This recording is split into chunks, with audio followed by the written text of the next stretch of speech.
수 없고 오를 수 없네. 사망의 권세 놓인 우리 절망 가운데 하늘을 보며 주의 이름 나 부를 때 어둠을 뚫고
You go before I know that you've even gone to win my war. You come back with the head of my enemy. You come back and you call it my victory. You go before I know that you've even gone to win my war. You come back with the head of my enemy. You come back and you call it my victory. All I did was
우리 지금부터 2020년 12월 27일 우리 2020년 마지막 주일 낮 예배 하나님께 올려드리겠습니다. 우리 조용한 기도 하나님께 드림으로 예배를 시작하겠습니다.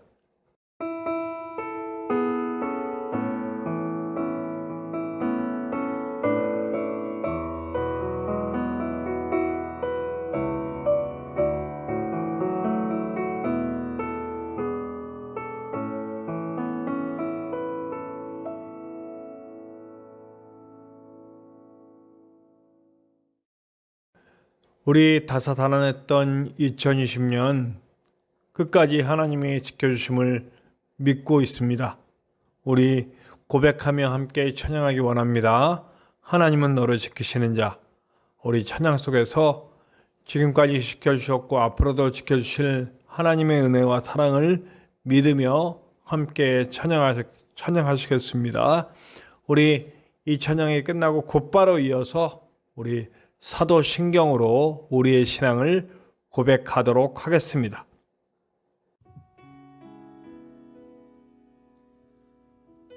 이 시간 하나님은 너를 지키시는 자 함께 찬양하면서 준비하신 봉헌하도록 하겠습니다.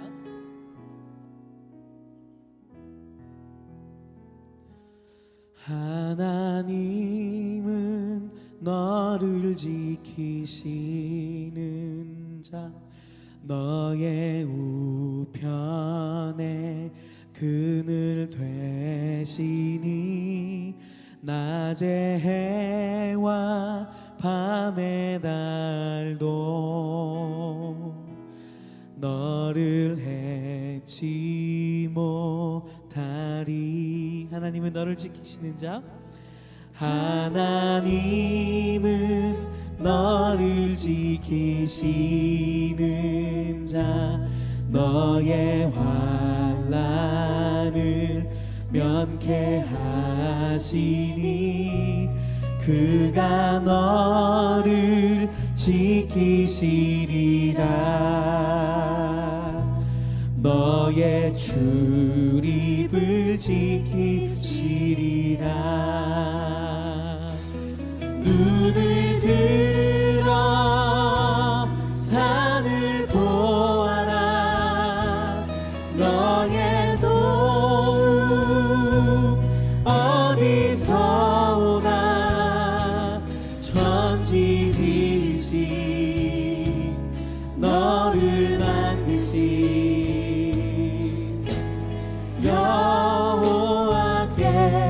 여호와께로다. 하나님은 너를 지키시는 자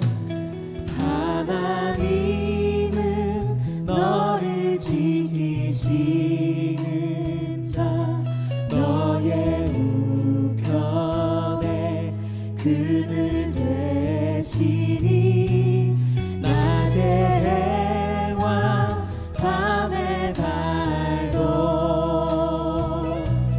너를 해치 못하리. 하나님은 너를 지키시는 자 하나님은 너를 지키시는 너의 환난을 면케하시니 너의 환난을 면케하시니 그가 너를 지키시리라. 너의 출입을 지키시리라.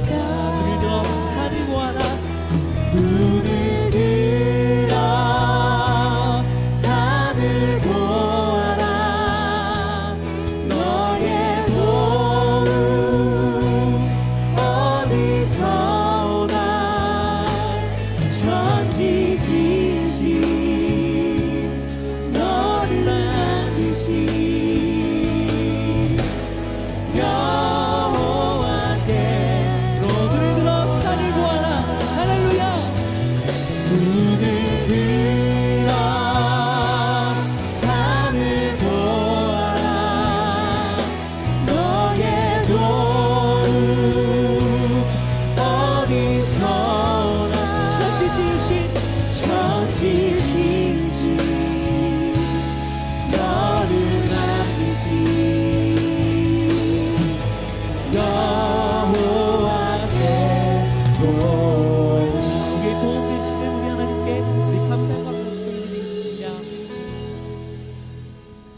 나는 전능하신 아버지 하나님 천지의 창조주를 믿습니다. 나는 그의 유일하신 아들 우리 주 예수 그리스도를 믿습니다. 그는 성령으로 잉태되어 동정녀 마리아에게서 나시고 본디오 빌라도에게 고난을 받아 십자가에 못 박혀 죽으시고 장사된 지 사흘 만에 죽은 자 가운데서 다시 살아나셨으며 하늘에 오르시어 전능하신 아버지 하나님 우편에 앉아 계시다가 거기로부터 살아있는 자와 죽은 자를 심판하러 오십니다. 나는 성령을 믿으며 거룩한 공교회와 성도의 교제와 죄를 용서받는 것과 몸의 부활과 영생을 믿습니다. 아멘. 우리 성시교독 교독문 32번입니다. 시편 71편. 우리 성시교독 교독문 32번 시편 71편 함께 교독하시겠습니다.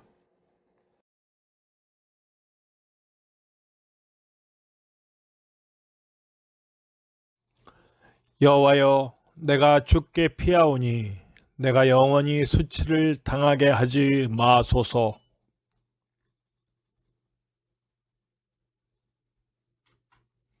주는 내가 항상 피하여 숨을 바위가 되소서. 주께서 나를 구원하라 명령하셨으니 나의 하나님이여, 나를 악인의 손 곧 불의한 자와 흉악한 자의 장중에서 피하게 하소서. 내가 모태에서부터 주를 의지하였으며 나의 어머니의 배에서부터 주께서 나를 택하셨사오니. 아멘. 다 같이 기도하시겠습니다. 하나님, 2020년 참 많은 일들이 있었습니다. 코로나로 인해 여러 사람이 아파하고 생명을 잃고 그리고 정말 너무나 큰 어려움을 당하고 있는 현재입니다. 교회도 성도도 그 사람들도 많이 힘들어한 한 해였습니다. 그러나 그럼에도 하나님은 하나님의 뜻을 이루시고 주님의 뜻대로 가고 계심을 우리가 믿습니다. 교회는 다시 한번 회개하는 기회를 갖게 하시고 성도들은 주님 앞에 다시 무릎 꿇는 시간을 갖는 기회가 되었습니다. 그러나 아직도 우리의 교만은 깨지지 않았고 아직도 우리의 무지함과 우리가 복음 아닌 것들을 쫓았던 모든 것들을 버리지 못하고 있습니다. 하나님, 이제라도 더욱 하나님께 엎드리는 우리가 되게 도와주시고 회개의 눈물로 주님 앞에 나오는 우리가 되게 하시며 말씀이 삶이 되어 그 원리가 우리의 삶에 빛으로 나타날 수 있도록 도와주시오며 우리 성도들이, 우리 교회가 가는 곳마다 빛이 되고 역사가 될 수 있고 사람들을 살리고 세우는, 치유하고 회복시키는 주님의 손과 발이 될 수 있도록 인도하여 주시옵소서. 오늘 마지막 주일 예배를 하나님께 드리며 예배하는 우리 모든 이들에게 복을 주시고 주님 뜻대로 세워지고 주님 뜻대로 이끌림 받는 우리가 될 수 있도록 역사하여 주시옵소서. 오늘 예배의 시작과 끝을 주님께 맡깁니다. 주님 홀로 역사하시고 주관하시고 인도하여 주시옵소서. 부족한 종 예배를 이끌어갈 때에 주님의 지혜로 하시고 또 주님의 인도하심 속에 온전히 드려지는 도구가 될 수 있도록 도와주시옵소서.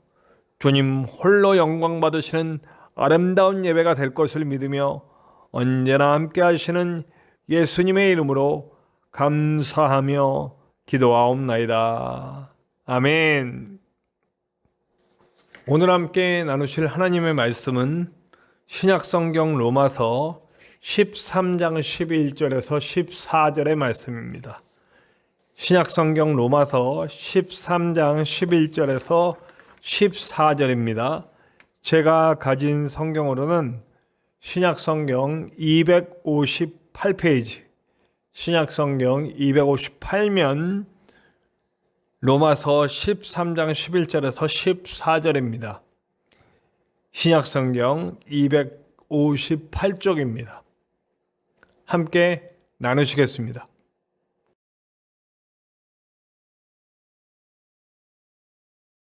또한 너희가 이 시기를 알거니와 자다가 깰 때가 벌써 되었으니 이는 이제 우리의 구원이 처음 믿을 때보다 가까웠습니다. 밤이 깊고 낮이 가까웠으니 그러므로 우리가 어둠의 일을 벗고 빛의 갑옷을 입자. 낮에와 같이 단정히 행하고 방탕하거나 술 취하지 말며 음란하거나 호색하지 말며 다투거나 시기하지 말고 오직 주 예수 그리스도로 옷 입고 정욕을 위하여 육신의 일을 도모하지 말라. 오늘 함께 은혜 받을 찬양 영상은 제가 굉장히 좋아하는 가수가 부릅니다. 네, 박기영이라고 하는 대중가수입니다. 제가 항상 노래방 가면 우리 청년들이나 가족들하고 노래방을 가면 가장 먼저 부르는 곡이 한 곡 있습니다. 산책이라는 곡인데 굉장히 좋아하는 제가 좋아하는 가요입니다. 그런데 그 곡을 부른 가수가 박기영이라고 하는 가수입니다. 굉장히 노래 잘하시는 분이에요. 근데 이분이 크리스찬이십니다. 그래서 이분이 최근에 정말 너무나 귀한 찬양인 주의 옷자락 만지며 라고 하는 곡을 찬양하셨습니다. 제가 듣고 많이 은혜가 돼가지고 또 제가 좋아하는 가수이기도 하지만 너무 많이 은혜가 돼가지고 제가 여러분들과 함께 나누고 싶어서 이 찬양 영상을 들고 나왔습니다. 우리 박기영 자매님이 부릅니다. 주의 옷자락 만지며 함께 나누시겠습니다.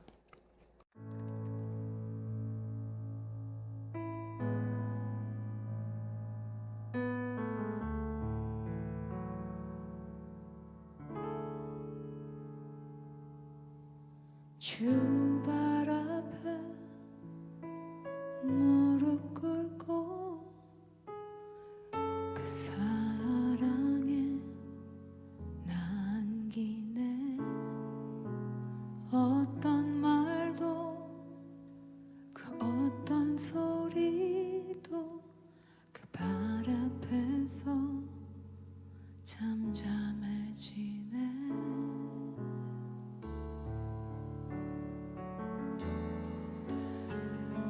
주 나의 사랑 그 발 앞에 앉아 내 모든 기도는 사랑의 노래가 되네.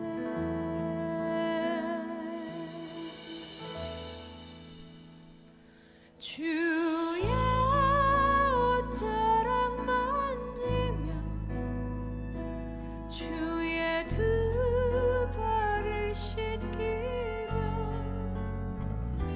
주님 그 발에 입 맞추며 나의 왕관을 놓으리.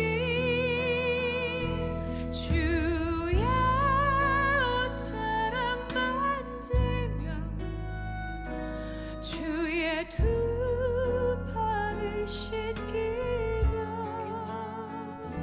주님 그 발에 입 맞추며 나의 왕관을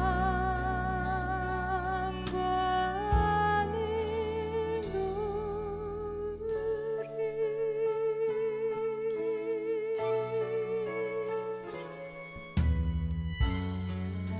주 나의 사랑 그 발 앞에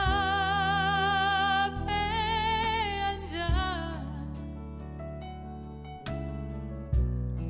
내 모든 기도는 사랑의 노래가 되네.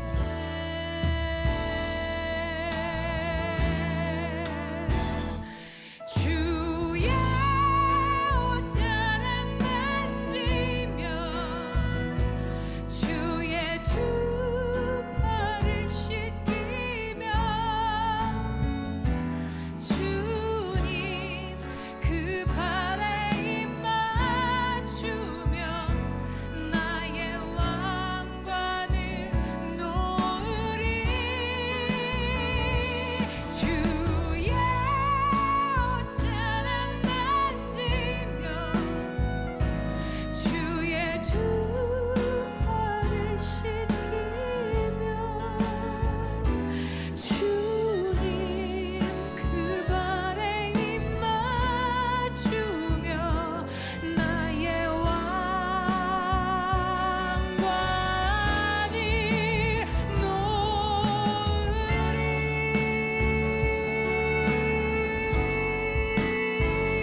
제가 예배 영상을 만드는데 여러 가지 저 찾아보고 이렇게 여러 가지 합니다.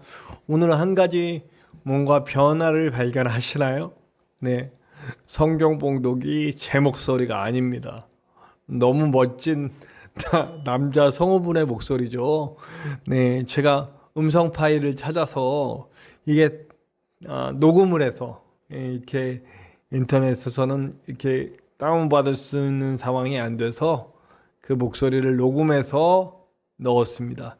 교동문도 찾아봤는데 교동문은 어디에도 이렇게 멋진 소리로 이렇게 해 놓은 곳이 없어서 여전히 아직도 제 목소리로 들어갔습니다.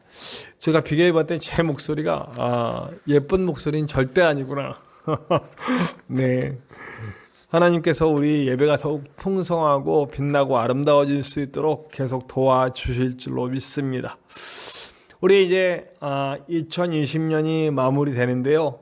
마무리되면서 오늘 우리 로마서 13장도 오늘로써 마무리가 되게 됩니다. 새해부터는 또 14장 연이어서 하겠죠. 네, 로마서도 거의 이제 끝나가는데요. 우리 로마서에서 주시는 주님의 말씀들이 반짝반짝 빛나는 아름다운 말씀들이 되기를 간절히 소망합니다.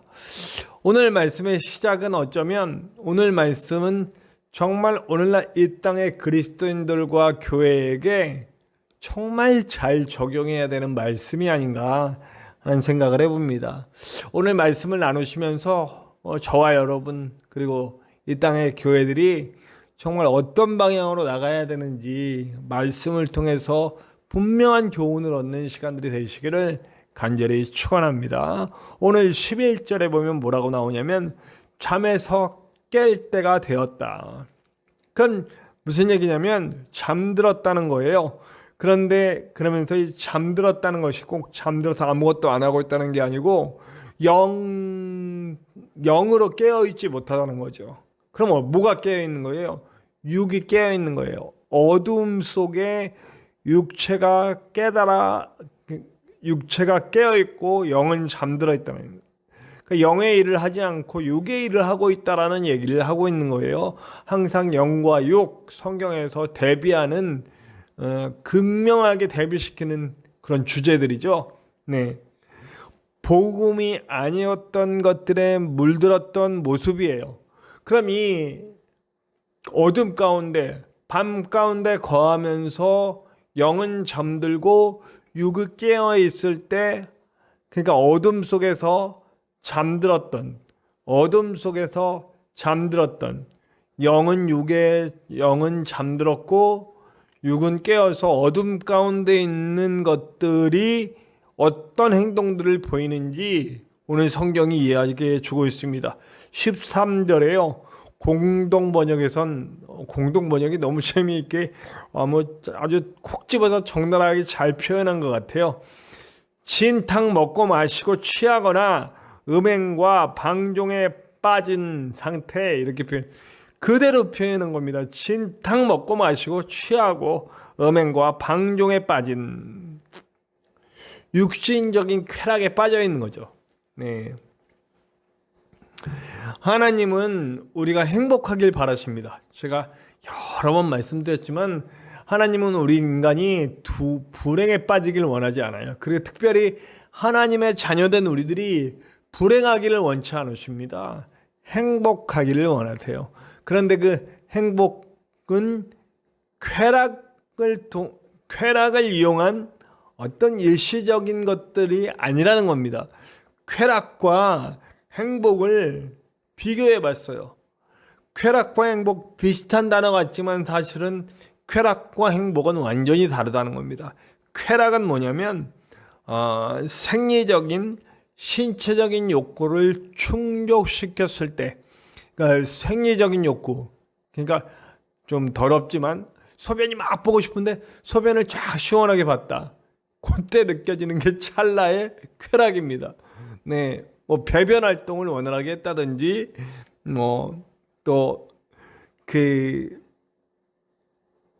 또 어떤 직업적 성취 같은 거죠. 뭘 그 짧게 느껴지는 그 충족되었을 때 내가 막 이루고 싶은 것들을 확 이뤘을 때 느껴지는 카타르시스 같은 거죠. 근데 이것은 어떤 호르몬 작용이나 뭐 이런 거에 의해서 아주 짧은 시간 확 어떤 즐거움을 줍니다. 기쁨을 확 줘요. 그러나 그 유효 기간이 굉장히 짧다라는 겁니다. 네. 그러니까 생리적이라든지 직업적이라든지 신체적이라든지 어떤 그런 욕구들이 확 들어졌을 때 그러니까 이건 객관화 시킬 수가 있어요. 그러니까 어떤 조건을 대입하면 그 답이 나오는 뭐 이런 상황이에요. 그러면 행복은 뭐냐? 행복은 굉장히 주관적이에요. 사람마다 다르다는 거죠. 네. 사람마다 다르지만 그것을 굳이 어떤 공통분모를 끊어내면 그건 뭐냐면 만족감을 느낀다는 겁니다. 만족감. 뭐 이거 쾌락하고 비슷하죠. 그러나 만족감 이전에 뭐가 있냐면 자존감, 나의 존귀감, 그 다음에 안전감, 나의 안정감. 제가 우리 하나님께서 우리에게 채워주시는 것들이 있다라고 했는데 딱 두 가지 있다라고 말씀드렸죠. 언제나 뭐 기억하시나요? 기억 못하셔도 상관없어요. 뭡니까? 우리는 주님 안에 있을 때 어떤 상황 속에도 안전하다. 우리는 주님 안에 있을 때 누가 뭐라고 그래도 나는 존귀하다라고 하는 걸 느끼고 산다고 그랬어요. 그러니까 주님과 더불어 나는 안전감을 누리고 주님과 더불어 나는 존귀함을 누리고 그렇기 때문에 나는 정말로 만족감을 느끼며 사는 그런 삶이 이루어질 수 있다는 겁니다. 그러니까 주님과 함께 할 때 나는 안전하고 주님과 함께 할 때 나는 존귀하고 나는 만족한다라고 하는 거예요. 상황과 뭐 여러 가지 그런 것들과 상관없이 그저 주님과 함께 한다는 이유만으로 그런 것들을 느끼며 산다는 거예요. 이게 바로 행복감이라는 거죠. 하나님은 우리가 쾌락을 느끼게도 하시지만 그런 쾌락들로 인하여 살기를 원치 않으시고 우리는 주님과 더불어 누리는 놀라운 행복들을 누리면서 살기를 원하신다는 것을 잊지 맙시다. 쾌락을 추구하다가 행복을 잃어버리는 그런 경우도 얼마나 많습니까? 그러니 모두가 자기중심적이에요. 쾌락은 내가 즐거워야 돼. 그런데 행복은요, 남에게 뭔가를 주면서 내가 느끼는 거예요. 그러니까 나 중심이 아니죠. 내가 하나님 중심으로 이웃 중심으로 살다 보니 내 삶에 채워지는 만족감과 안전감과 존귀감이 나도 모르게 느껴지는 거예요. 네, 이것을 우리 하나님 원하시는 거죠. 뭐 우리가 요즘 행복 추구권 이러는데, 그러니까 인간으로 태어났으면 행복해야 해야 하는 그런 명제가 주어진 거죠. 하나님도 우리를 인간으로 태어나게 하셨을 때, 그리고 하나님과 함께 할 때 그걸 주시려고 하신다는 겁니다.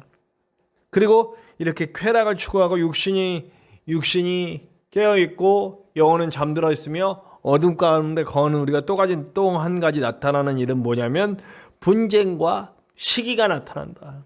분쟁과 시기를 일삼는다라고 역시 13절에 이야기하고 있습니다. 분쟁 왜 일어납니까? 분쟁 왜 일어나요? 자기 주장만을 관철시키려고 하고 그리고 폐쇄적인 자세를 취할 때 분쟁이 일어납니다. 너는 틀리고 나만 맞아 라고 하는 거죠. 그리고 너는 내 뜻을 받아들여 안 받아들여? 그럼 싸워 이런 거죠. 우리 기독교인들의 자세가 이럴 때가 너무나 많아요. 기독교인들이 지탄받고 있는 이유가 바로 이것이죠. 그런데 분쟁을 일으키는 이 자기 주장만 옳다고 관철시키려고 하는 이 자세가 자기중심관적인 사고관에서 발생되는 겁니다. 기독교인은 절대 자기중심적인 사고관을 가져서는 안 됩니다. 제가 기독교인에 대해서 우리 기독교의 핵심에 대해서 계속 얘기했지만 기독교인은 자기중심적이 아니라 하나님 중심, 이웃 중심으로 사는 사람들이에요. 그렇기 때문에 우리는 정말로 수용적인 자세를 기본적으로 갖고 있어야 돼요. 첫 번째, 가장 먼저는 하나님에 대한 수용 자세죠. 우리가 믿음으로 예수 그리스도의 은혜를 받아들인다라고 하는 것, 이 자체가 벌써 시작부터 수용입니다. 그리고 복음의 전파 역시 수용하는 자세로, 끌어안는 자세로, 그들을 받아들이는 자세로 했을 때 진짜 열매들이 맺힘을 잊지 말아야 됩니다.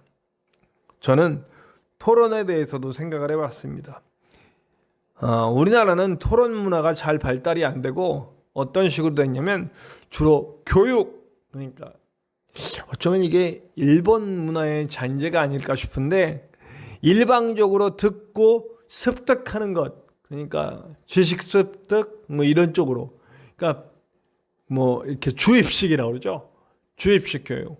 뭐 그러니까 생각하지 않고 그냥 받아들이길 원하는, 생각 같은 거 하지 말고 그냥 이렇게 받아 적는 식으로, 그런 식으로의 교육이 이어져서 토론할 때 토론이 잘 안 될 수 있어요. 왜냐하면 또 토론이 어떤 방식으로 진행되냐면 내 주장을 일방적으로 관철시킬 쪽으로 진행되기 때문에 굉장히 보기 안 좋은 모습이 나타나죠. 뭐 정치인들 토론하는 거 보셨잖아요. 무조건 자기가 옳다, 내가 틀렸단 말 하면은 막 뭐 그냥 꼬꾸라지는 것처럼. 네. 그러나 토론은요, 사실은 내 이론의 당위성을 주장하지만 뭐 나를 무조건 구피라는 얘기가 아니에요. 나의 당위성을 드러내야 돼요. 내가 왜 이런 주장을 하는지, 내가 왜 이런 뜻을 갖고 있는지 명확하게 주장을 해야 돼요. 그러나 그런 주장을 하고 상대방의 주장을 들을 수 있는 귀가 열려야 토론이 됩니다.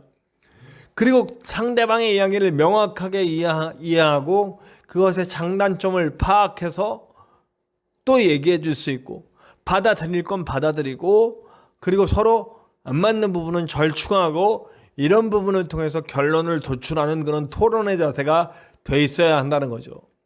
그러니까 사실은 분쟁이 안 일어나고도 얼마든지 해결할 수 있는데 자기중심적인 사고관에 빠지니까 분쟁이 일어날 수밖에 없는 거예요. 또 시기는 왜 일어납니까? 내 욕망이 이루어지지 않은 것이 있어요.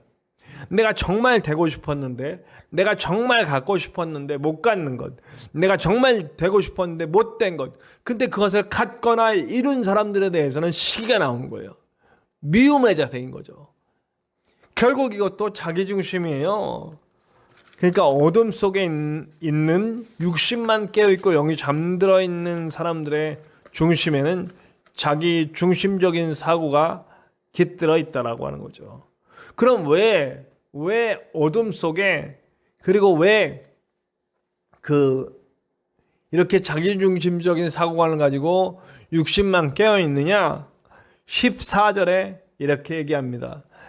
정욕을 채우려고 하는 육신의 일을 도모하는 일, 정욕을 채우려고 육신의 일을 도모하는 일, 하지 말아야 될 일, 그 원리입니다. 육신을 빛나게 하고 싶은 욕구가 있는 거예요. 정욕, 네, 뭐 신체적인 그 영어로는 러스트라고 이렇게 표현되어 있는데, 강한 욕망, 열의 이런 뜻도 있습니다. 강한 욕망, 열의, 그 성욕, 이런 육신의 욕망을 강하게 채우려는 욕구라는 거죠.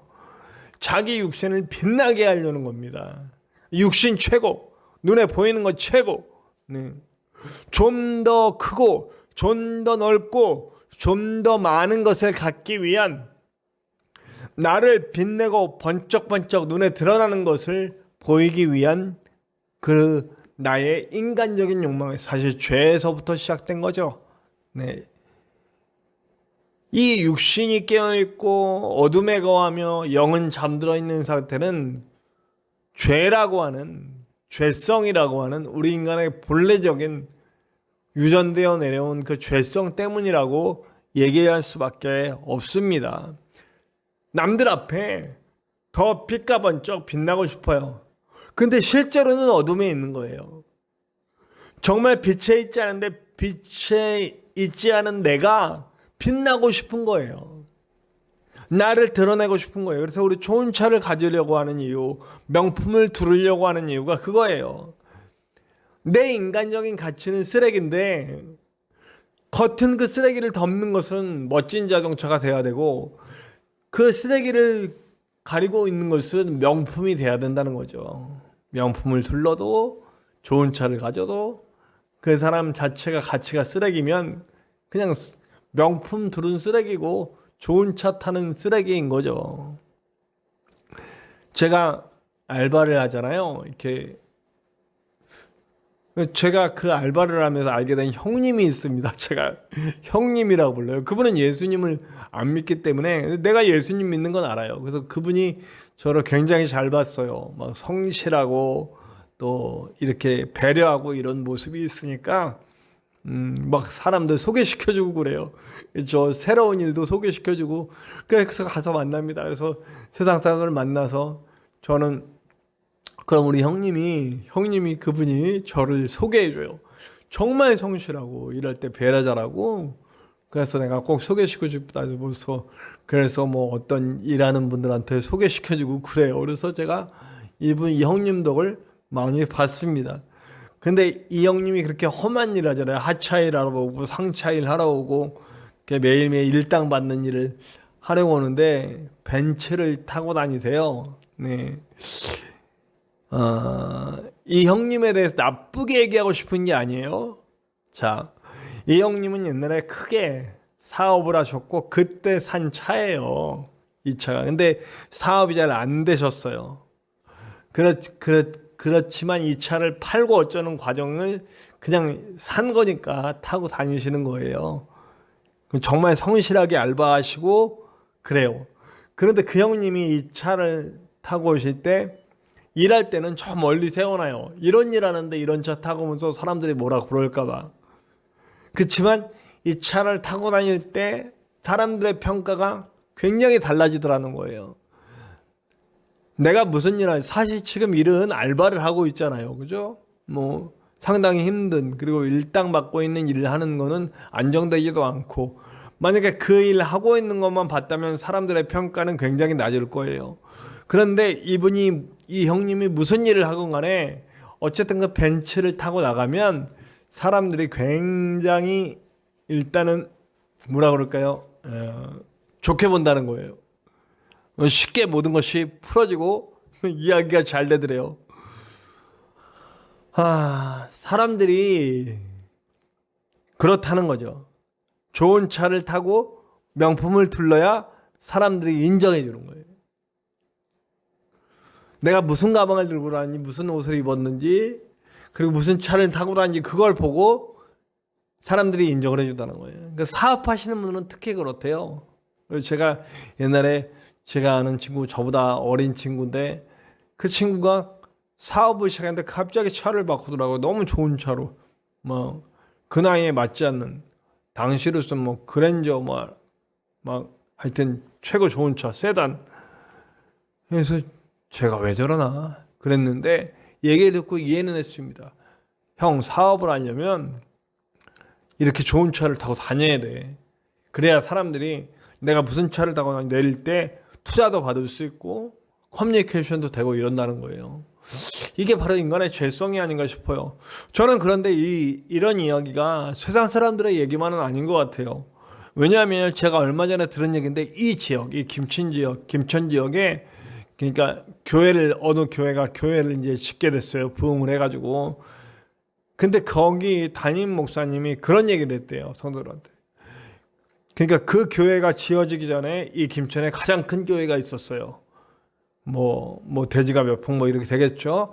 근데 그분이 그런 얘기를 했대요. 교회를 지으면서 우리 그 교회보다 1평이라도 더 큰 교회를 지어야 된다. 그런 식으로 성도들한테 이야기하고 다녔대요. 자, 교회 크기가 중요한 건 아닌데 그 목사님은 왜 그런 얘기를 한 걸까요? 1평이라도 더 큰 교회. 그러니까 말하자면 뭘 목표로 삼은 거냐면 김천에서 제일 큰 교회 짓겠다는 거예요. 1평이라도 더 큰, 지금 현재 있는 김천에서 제일 큰 교회보다 1평이라도 더 큰 교회를 짓자. 하나님이 기뻐하실 얘기는 절대로 아닌 것 같아요. 왜 이런 생각을 한 걸까요? 나는 그래도 김천에서 제일 큰 교회 목사다. 나는 김천에서 제일 큰 교회를 지었다.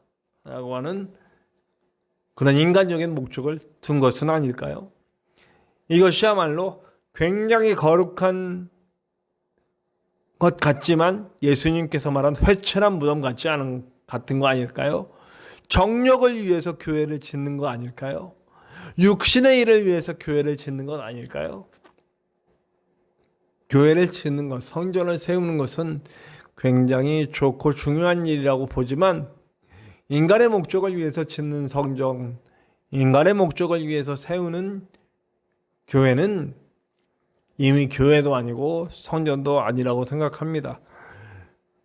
그 한마디 때문에 그 목사님, 그 교회가 이뤄낸 것들을 다 싸잡아 끌어내리고 싶지는 않습니다. 아마 제가 모르는 많은 것들이 있겠죠. 그러나 그 한마디의 이야기는 그것만큼은 절대로 하나님의 일은 아니라 이런 얘기를 하고 싶은 겁니다. 우리가 자식을 좋은 대학에 보내고 좋은 직장에 보내고 그러려는 이유도 사실은 내가 자식을 손유로 삼고 자랑하려는 목적도 있고요. 또 어쨌든 우리 가족이 좀 더 빛나는 사람으로 보여지고 싶은, 어둠에 있으면서, 그리고 영혼은 잠자고 있고 육신만 깨어 있으면서, 그러니까 어둠 한가운데 있으면서 빛나고 싶은, 결국 어둠인 우리의 모습이 아닌가 하는 생각을 해봅니다.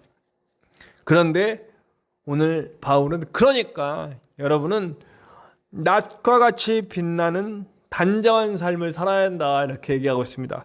낮과 같이 빛나는, 낮과 같이라는 말이 굉장히 저한테 마음에 와요. 낮과 같이라고 하는, 낮과 같이라는 말이 되게 좋았어요. 왜 그랬냐면, 낮에는 사람들이 다 보기 때문에 단정하려고 노력하죠. 옷도 잘 입으려고. 사람들 보는 앞에서는, 최소한 사람들 보는 앞에서는 어쨌든 친절한 사람, 배려하는 사람, 또 잘 갖춰 입은 사람, 추한 모습이 드러나지 않는 그런 모습을 보이려고 애를 쓴단 말이에요. 근데 여기다 낮과 같이라는 말은 낮이 아니어도 낮처럼이라고 하는 말이잖아요. 그러니까 항상이란 뜻이에요. 어둠 속에 있어도 낮과 같이, 새벽에도 낮과 같이, 한밤에도 낮과 같이, 그러니까 짙은 어둠이 깔려도 낮처럼 빛날 수 있는 사람, 낮처럼 빛을 드러낼 수 있는 사람, 낮처럼 사람들 앞에 단정한 사람. 그럼 이게 어떻게 해야 이렇게 될 수 있을까요? 삶의 원리가 돼야 이렇게 될 수 있다는 거예요. 그 사람의 삶의 원리가 낮에 사는 사람이어야 어두워도 나처럼 단정한 삶을 살 수 있다는 얘기입니다. 자연스럽게 거짓을 드러내는 게 아니고 그 사람 본래 모습이 그렇게 돼 있는 거예요. 사랑하는 척, 배려하는 척, 존중하는 척이 아니라 진짜로 사랑이 있고 배려가 있고 존중이 있는, 그게 당연한 삶을 살아가는 겁니다. 제가 언젠가 그런 말을 들었어요. 일본 분들이 굉장히 친절하다. 저는 일본 분들도 싸대와서 끌어내려고 하는 게 아니에요. 그런데 그 친절이 진짜가 아닐 때가 많다라고 하는 얘기를 들었습니다. 그분들은 굉장히 친절하지만 뒤에서는 우리를 우습게 보고 낮추어 보는, 특별히 우리를 식민 지배를 했었기 때문에 우리에 대한 그런 어떤 이렇게 깔보는 시선은 있을 수밖에 없죠.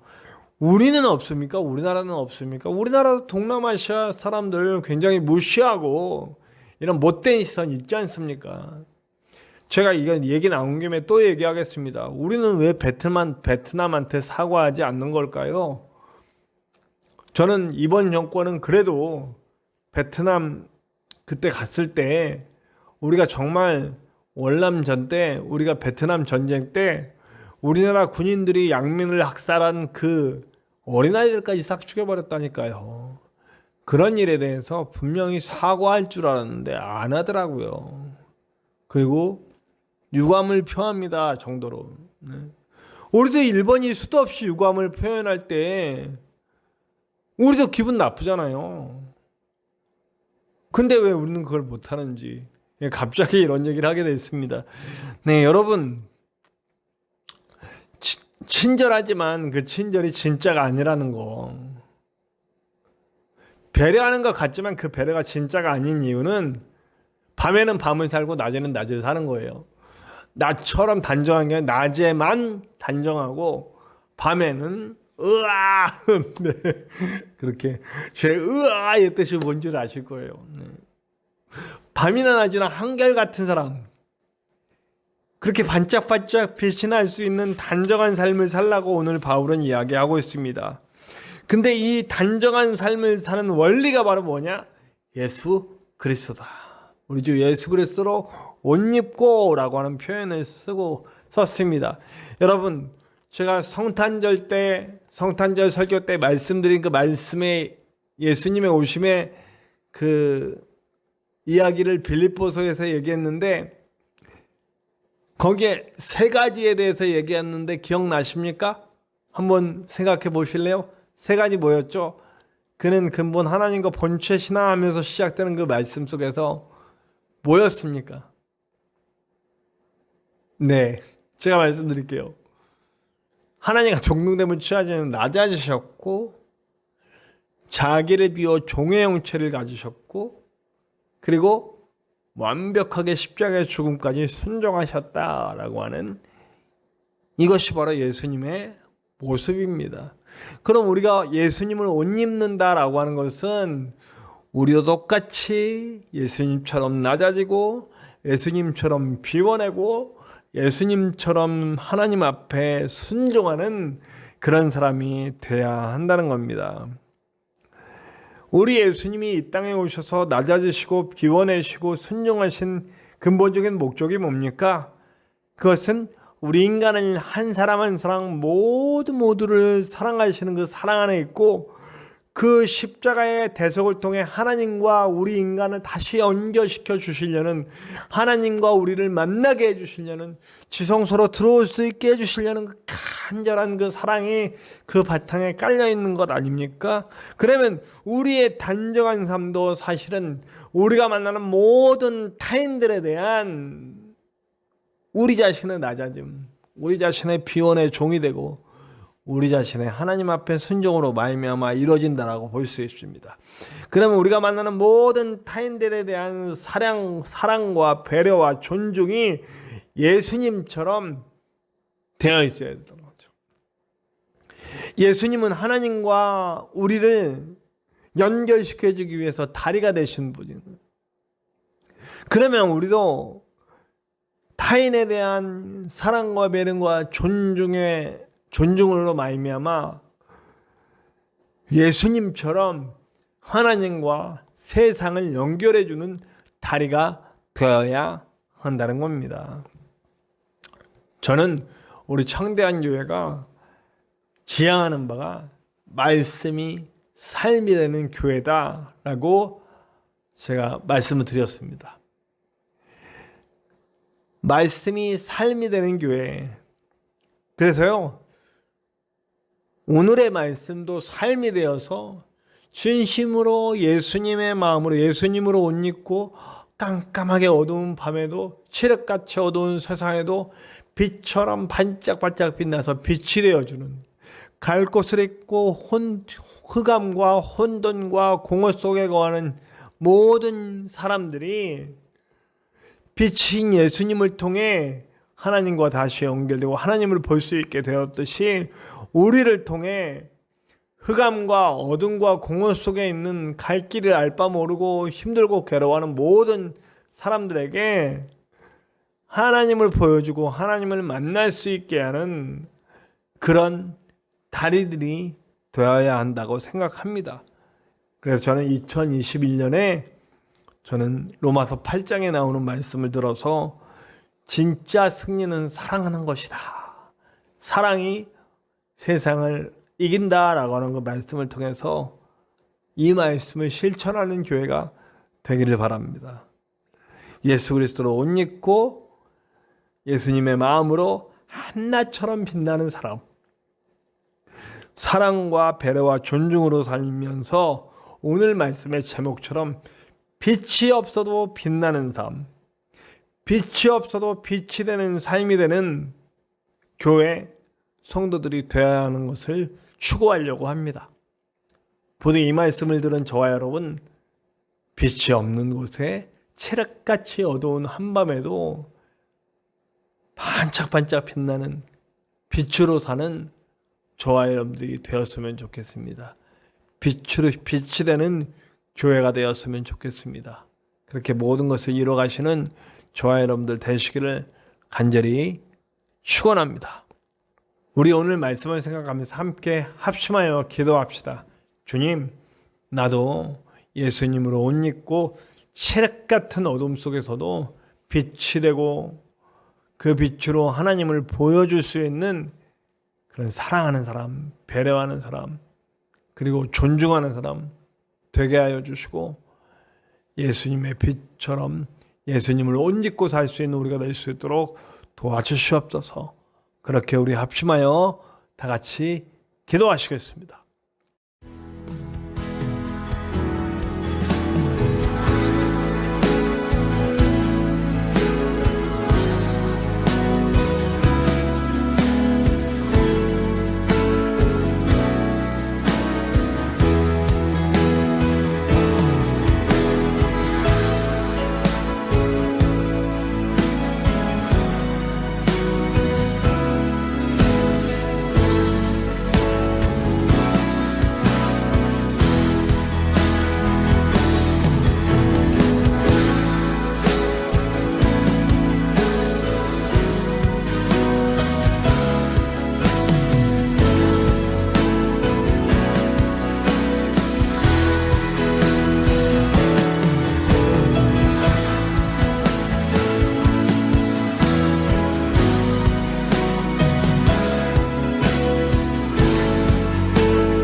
우리 봉헌 찬양 50장 다 같이 찬송합시다.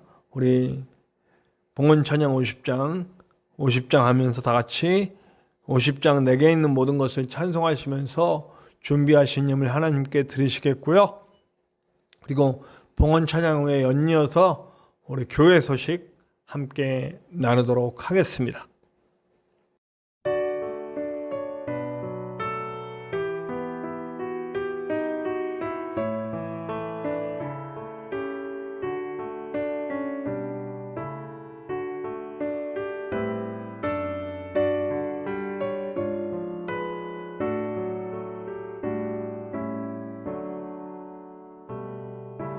내게 있는 모든 것을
2020년의 마지막 주일입니다.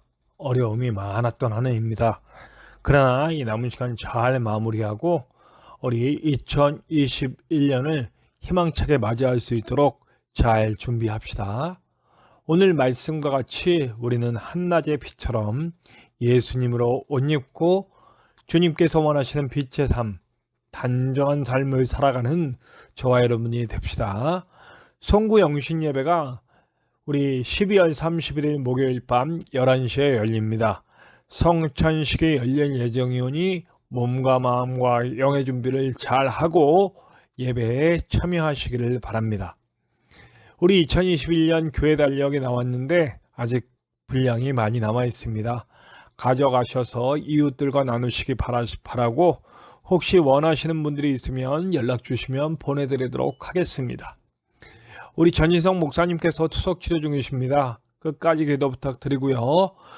드디어 장애 진단이 나와서 이제 그 주민센터에 제출했고 이제 우리 공공기관에서 하는 일만 남았습니다. 그래서 빨리 장애 등급이 나오고 그리고 의료도우미가 빨리 배정될 수 있도록 기도해 주시고 특별히 김천에서 치료받으실 수 있도록 기도해 주시기 바랍니다.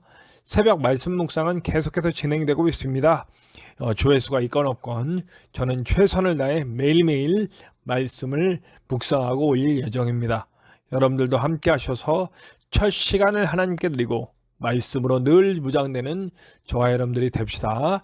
우리 마스크를 전하면서 교회를 알리고 우리 복음의 소식을 전하고 있습니다. 좋은 열매가 맺힐 수 있도록 여러분들 위해서 기도해 주시기 바랍니다. 감사합니다.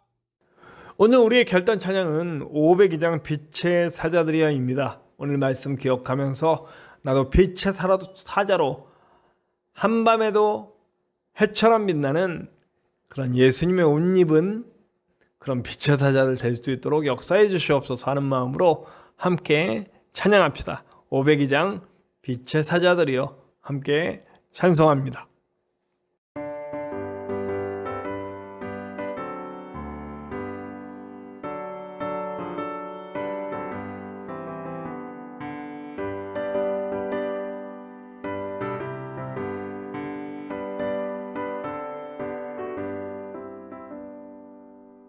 빛의 사자들이여 어서 가서 어둠을 물리치고 주의 진리 모르는 백성에게 복음의 빛비춰라. 빛의 사자들이여 복음의 빛비춰라. 죄로운 밤 밝게 빛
우리 다 같이 기도하시겠습니다. 하나님, 우리는 예수 그리스도로 말미암아 깨어난 자들입니다. 이제 어둠 속에 있으면 안 되고 한밤에도 한낮처럼 빛을 내는 사람들이 되어야 합니다. 진심으로 예수님처럼 다리가 되어 하나님과 사람을 연결할 수 있는 사람들이 될 수 있도록 도와주시고, 칠흑같이 어두운 밤에도 예수님처럼 빛을 비추고 빛이 되는 삶이 될 수 있도록 도와주시옵소서. 진심으로 사랑하며 배려하고 존중하며 그들의 영을 깨어서 하나님을 볼 수 있게 하는 자들이 될 수 있도록 역사하여 주시옵소서.